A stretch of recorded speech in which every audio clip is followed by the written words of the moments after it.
Oui, bonjour. Quel est l'objet de la conférence de presse de ce matin? Mais nous avons fait une conférence de presse ce matin juste pour annoncer que un certain nombre de députés à l'Assemblée nationale, députés de l'opposition j'entends, ont pris une initiative de proposer une loi de réforme de la Constitution. Nous avons initié justement une proposition de loi pour que les réformes qui nous tiennent tant à cœur, on puisse avoir une position sur la table du président de l'Assemblée et nous mobiliser pour les faire adopter avant les élections en préparation. C'est ce qui nous a amené ce matin à annoncer justement cette initiative. Alors vous avez au niveau de la DIR et du CAR, vous avez au total 8 députés ou des 7 députés.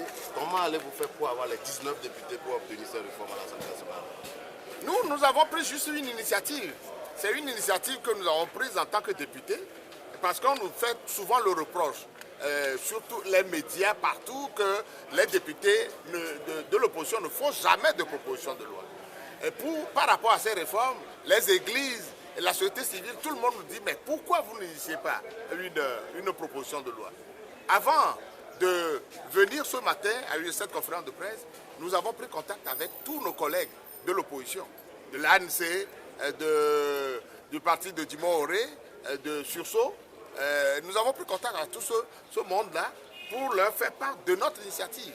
Le texte que nous avons élaboré, on leur a présenté, on leur a remis, ils sont en train de l'étudier. Et nous pensons que le climat dans lequel nous sommes aujourd'hui fera en sorte que nous recueillons les 19 signatures pour que la proposition soit déposée en temps utile sur la table du président de l'Assemblée nationale. Est-ce qu'on peut approcher l'UFC? Oui, l'UFC a été approché en tant que... Donc, bien sûr, l'UFC nous pose problème aujourd'hui, mais nous pensons que l'UFC, après avoir fait une analyse de la situation aujourd'hui, doit pouvoir s'associer justement à cette initiative de proposition de loi pour qu'on puisse comprendre que les réformes tiennent à cœur à ce parti, puisque ce qui a amené l'UFC à entrer dans le gouvernement de Uni aujourd'hui, c'est les réformes. Alors, lorsque les députés prennent un groupe de députés prend l'initiative d'introduire une proposition de loi, en réalité, l'UFC doit pouvoir s'y associer. On les a approchés pour cela. Et votre proposition va au-delà de ce qu'est-ce que le gouvernement avait envoyé la dernière fois? Nous avons beaucoup de choses à faire réformer dans notre constitution, mais nous sommes contentés de l'essentiel, à partant du projet de loi envoyé par le gouvernement. La seule chose que nous avons ajoutée, c'est au niveau de l'article 38 de la Constitution.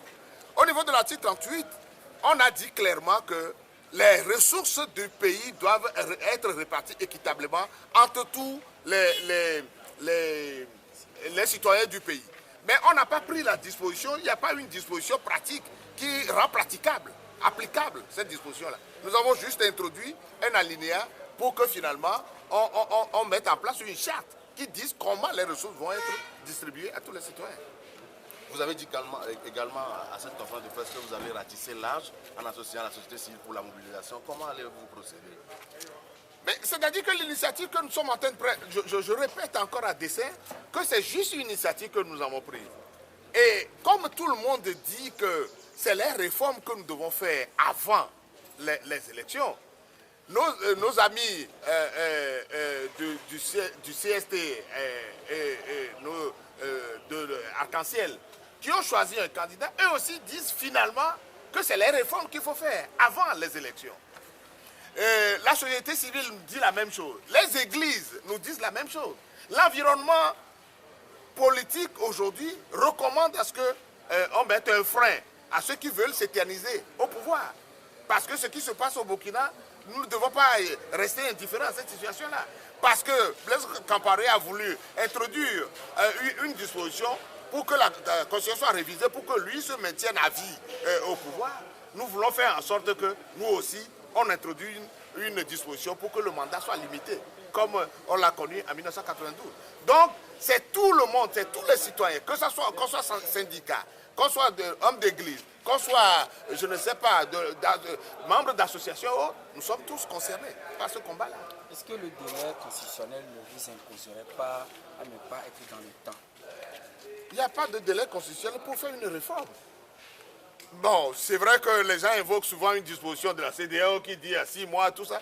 Mais tout ça là, mais j'ouvre une parenthèse pour dire, mais la CEDEAO, l'Union européenne, c'est des institutions panafricaines qui attendent toujours, qui font toujours le médecin après la mort. Lorsque Blaise Compaoré a voulu modifier cette constitution, aucun d'eux n'est venu au devant de la scène pour dire, mais arrête cette dérive-là. Et c'est quand, finalement, le peuple lui-même, les mains nues, est allé déloger celui-là, c'est en ce moment qu'ils apparaissent de partout pour dire eh, oui, mais nous allons appliquer sanctions et tout ça. Mais il est temps quand même que l'Union européenne, que l'Union africaine, que la CEDEAO comprenne les souffrances des populations. Pour faire en sorte que le mandat présidentiel ne soit pas un truc que les gens utilisent pour s'imposer éternellement à leur peuple. Et qu'on donne l'occasion aux populations de se donner les dirigeants qu'ils veulent, mais en limitant justement les exercices du pouvoir. C'est de ça qu'il s'agit. Donc on pourra toutefois reporter les élections. Mais bien sûr, on pourra, parce que ça devient une urgence. On peut reporter les élections et faire les réformes de manière correcte. Parce que si ça doit éviter justement des souffrances inutiles pour ces populations, aller à une élection aujourd'hui qui n'a pas de sens, parce que nous continuons de dire, sans les réformes, l'élection présidentielle en préparation n'a pas de sens. Il ne servira à rien de courir derrière cette élection-là et nous retrouver encore après cette élection dans la même situation qu'aujourd'hui. Et nous avons besoin d'arrêter cette dérive-là et commencer à nous occuper des tâches de développement pour notre pays en faisant définitivement les réformes. Merci.